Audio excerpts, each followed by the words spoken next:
The heavy Bentley keys hit my palm with a cold, metallic slap. I didn't flinch. I just looked down at the leather fob resting in my hand, then up at the man who had thrown it.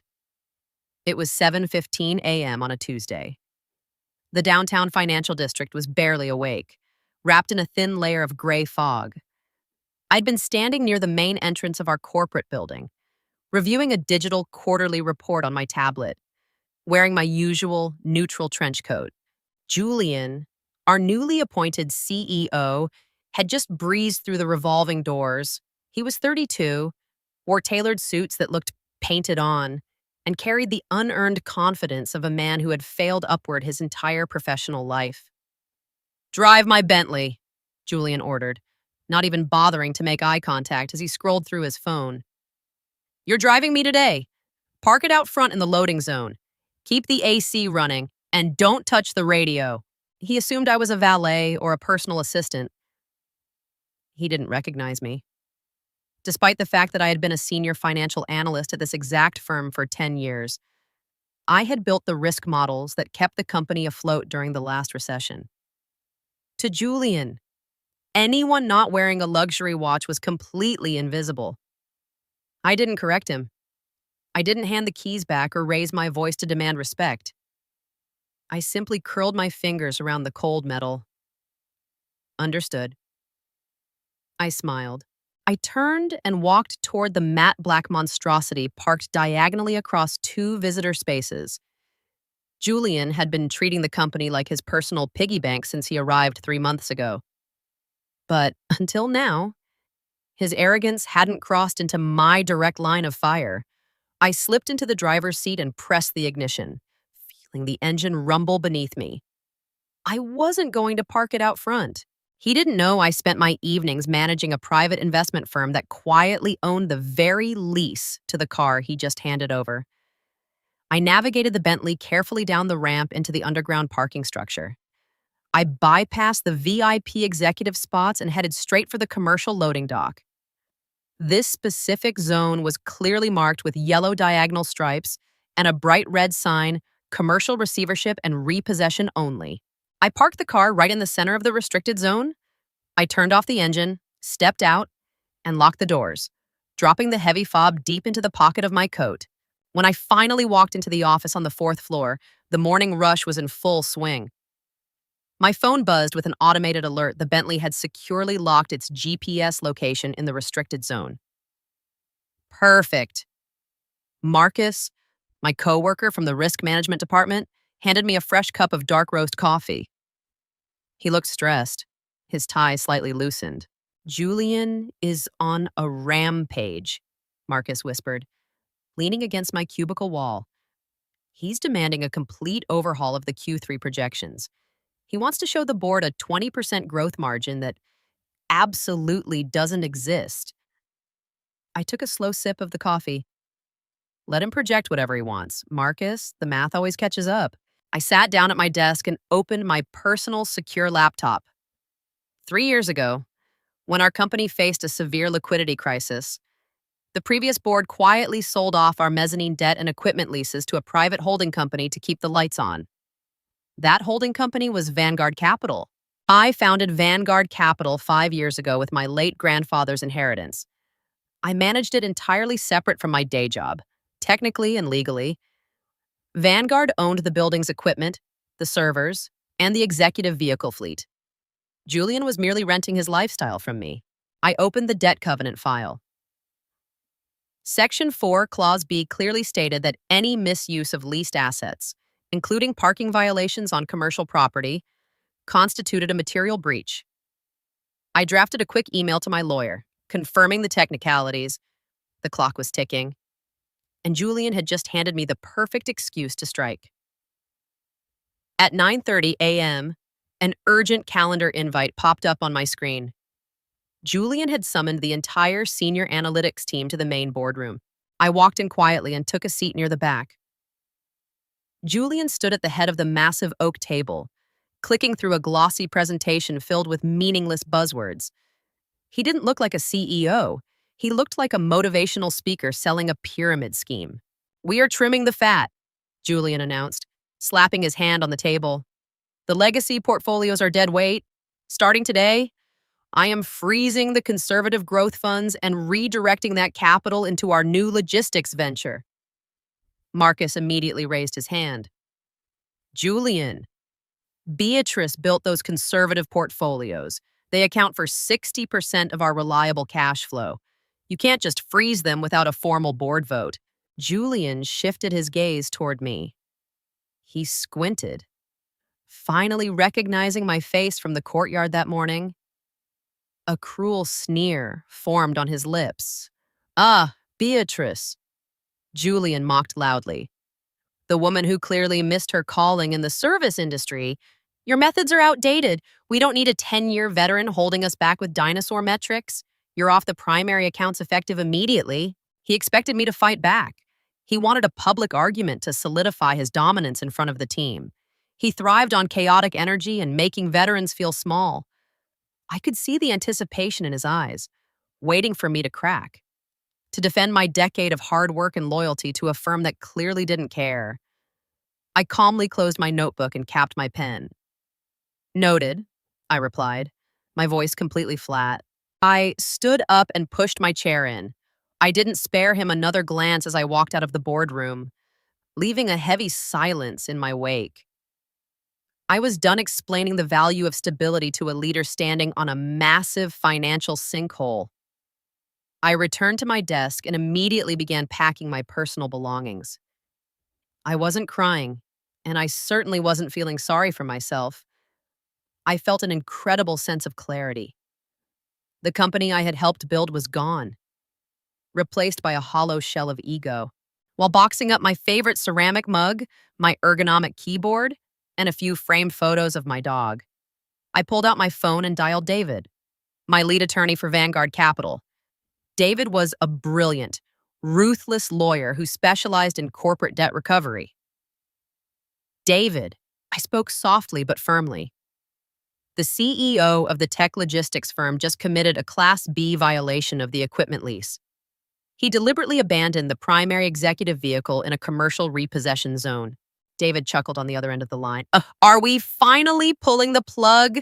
Beatrice, execute the default clause, I instructed. Send the repo order for the Bentley immediately and prepare the notice of default for the entire mezzanine debt. I want their corporate accounts frozen by this afternoon. Consider it done. The repo team. Hello, dear viewers of Her Fear. We received the notice that YouTube had disabled monetization for our channel. Since then, we have no longer had any income from YouTube. While producing each video still requires a great deal of work and expenses, such as script writing, editing, publishing content, and maintaining our team. However, to continue keeping this channel alive, we truly need your support. You can support us through the Ko-fi link placed in the video description, pinned comment, and community tab. Any support, no matter how small, means so much to us. Thank you sincerely to everyone who has continued to stay with and support Her Fear. Is already in the area, David confirmed. I hung up and finished packing my small cardboard box. I didn't take anything that belonged to the company, only my personal items and my private hard drive.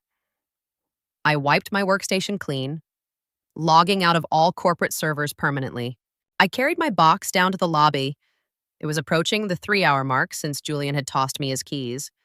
Through the floor-to-ceiling glass windows, I saw Julian marching out of the elevators with his entourage, heading out for a lavish client lunch. He stopped at the main entrance, looking around in confusion. The valet stand was empty.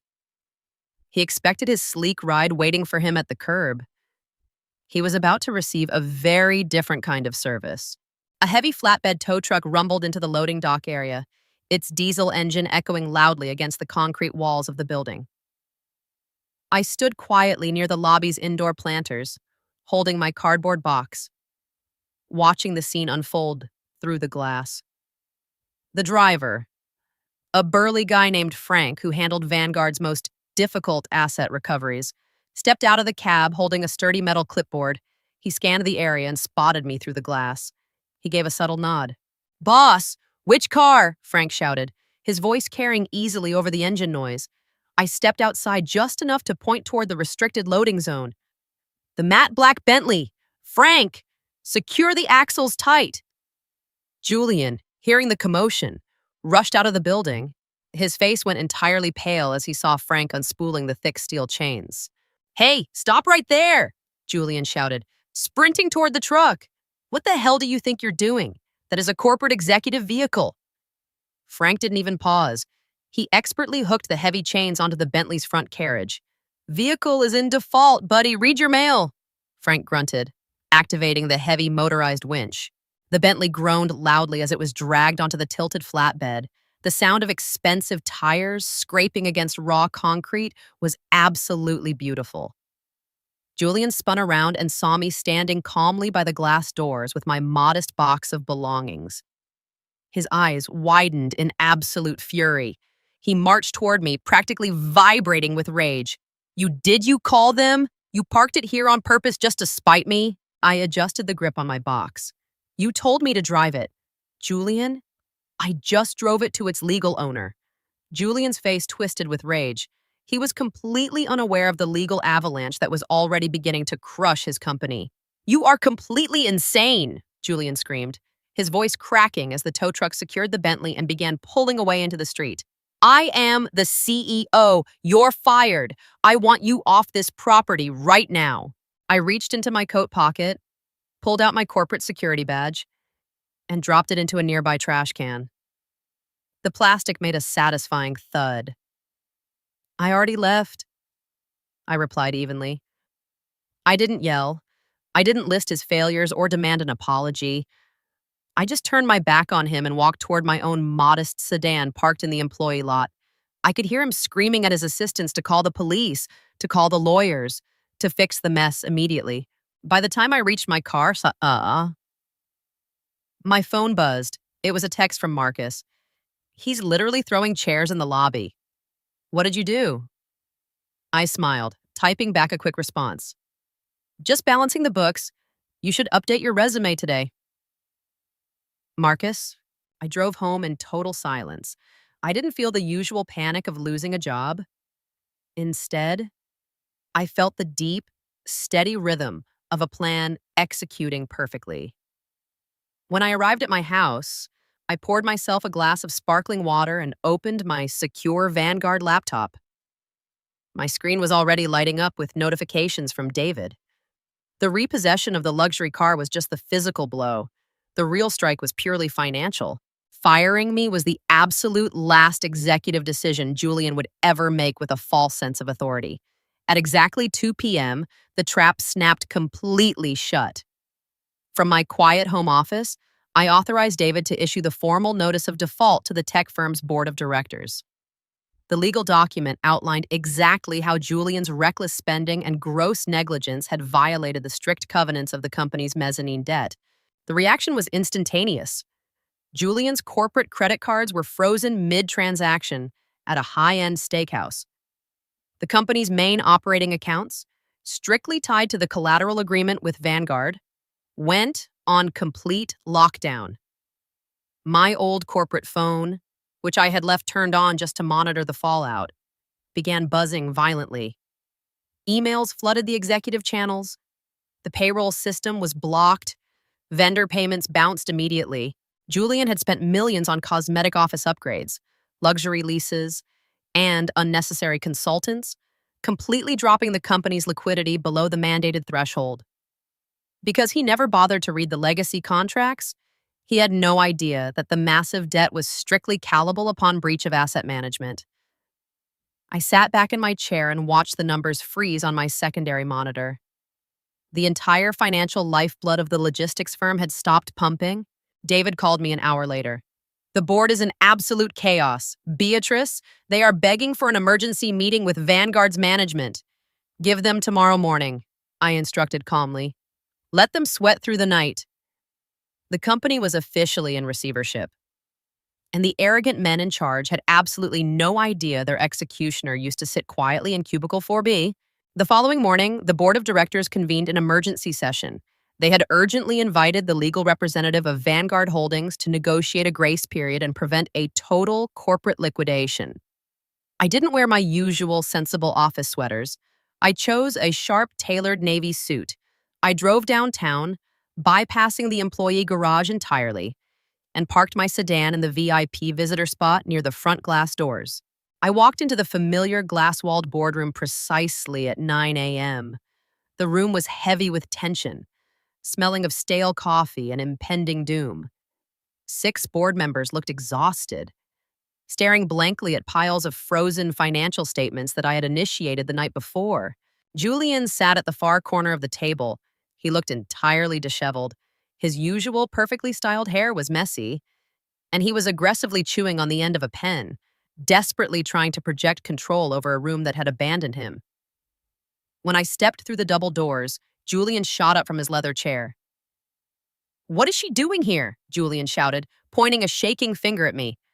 "I fired her yesterday, security. Get her out of this building right now." The chairman of the board, an older man named Richard, rubbed his temples and sighed deeply. He looked down at the Vanguard dossier in front of him, then up at me.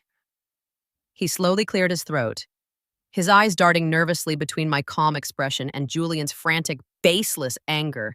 "Sit down and be quiet. Julian," Richard ordered, his voice laced with pure exhaustion. "This is Beatrice Vance. She is the managing partner of Vanguard Holdings, our primary creditor." Julian froze perfectly still.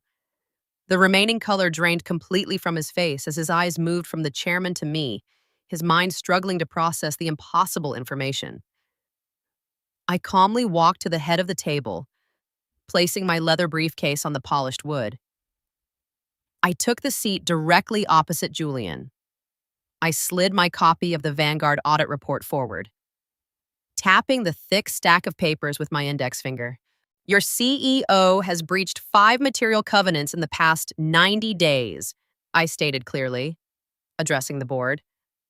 "Gross misuse of corporate funds, unauthorized leasing of luxury vehicles, and deliberately dropping liquidity below the mandated threshold to fund personal vanity projects." Julian finally found his voice, stammering defensively. "Those were aggressive growth investments. You can't just—" "The debt is called—" I interrupted, cutting him off effortlessly.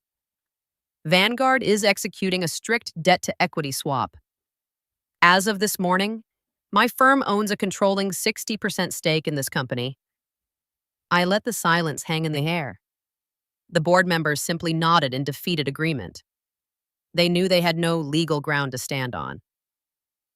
I finally looked directly into Julian's eyes, watching his entire fragile ego shatter into a million unrecoverable pieces in real time.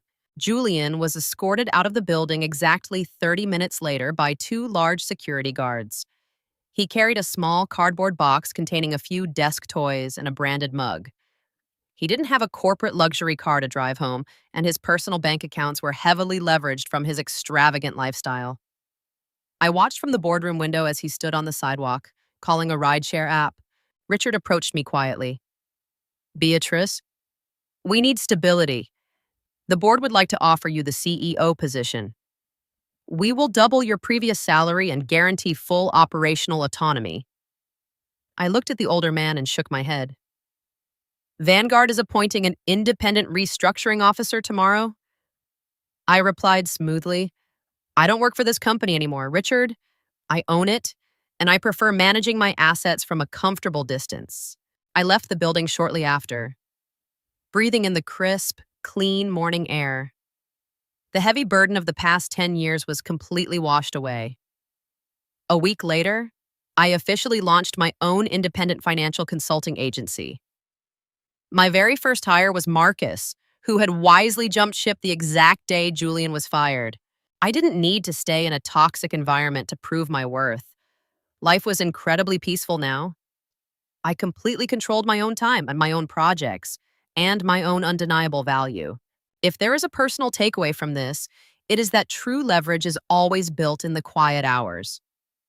When we face disrespect or being undervalued in a toxic environment, the natural instinct is to fight back in the moment, to argue, to demand recognition, or to try and prove our worth to people who are determined to misunderstand us.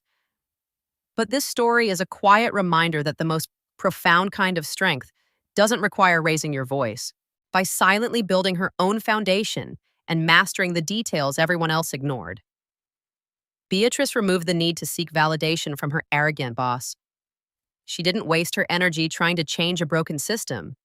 She simply outgrew it and prepared a solid exit strategy. It shows that sometimes you don't win by fighting the people who disrespect you. You win by focusing on your own growth, securing your independence, and letting their own careless arrogance be their undoing. True freedom comes when you realize you no longer need a seat at a table you can easily buy. Hello, dear viewers of Her Fear. We received the notice that YouTube had disabled monetization for our channel. Since then, we have no longer had any income from YouTube. While producing each video still requires a great deal of work and expenses such as script writing, editing, publishing content, and maintaining our team. However, to continue keeping this channel alive, we truly need your support. You can support us through the Coffee link placed in the video description, pinned comment, and community tab. Any support, no matter how small, means so much to us. Thank you sincerely to everyone who has continued to stay with and support Her Fear.